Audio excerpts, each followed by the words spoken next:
মহকুমা কমিটির উদ্যোগে আজ দেখা গেছে এক বিশেষ সভার আয়োজন করা হয়েছে বামেদের পক্ষ থেকে। রমেশ চৌমুহনীতে 3 দফা দাবি নিয়ে গণ অবস্থান সংগঠিত করা হয়। আর উপস্থিত ছিলেন সিপিএম কেন্দ্রীয় কমিটির সদস্য রতন ভৌমিক। এছাড়া উপস্থিত ছিলেন সিপিএম উদয়পুর বিভাগীয় কমিটির সম্পাদক দিলীপ দত্ত, নিখিল দাস সহ অন্যান্যরা। বক্তব্য রাখতে গিয়ে রতন ভৌমিক ঠিক কি বলেছেন শোনাবো একবার। হয়তো সামনে এসে বলবেন, এমনকি এত কোটি টাকার কাজ হয়তো মুখ্যমন্ত্রীও বলতে পারেন। কিন্তু আজকে কতদিন, প্রায় 15 দিন,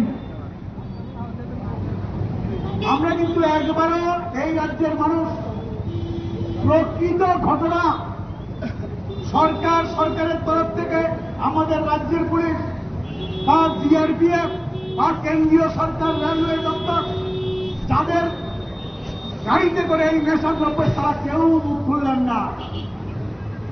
এবং আজ পর্যন্ত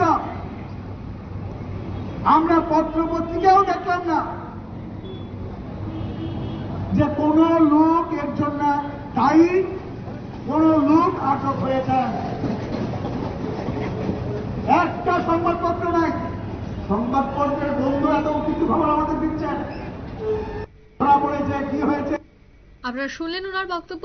অর্থাৎ আজকের এই সভা থেকে রাজ্যের আইন শৃঙ্খলা, হামলা হুজ্জতের মতো ঘটনা সহ আরো বেশ কিছু বিষয় নিয়ে কিন্তু তিনি সরব হয়েছেন। এই মুহূর্তের সংবাদ এ পর্যন্তই। আমাদের পরবর্তী নিউজ এবং আপডেট দেখার জন্য অবশ্যই চোখ রাখবেন শুধুমাত্র নিউজ ভ্যানগার্ডের পর্দায়। ধন্যবাদ।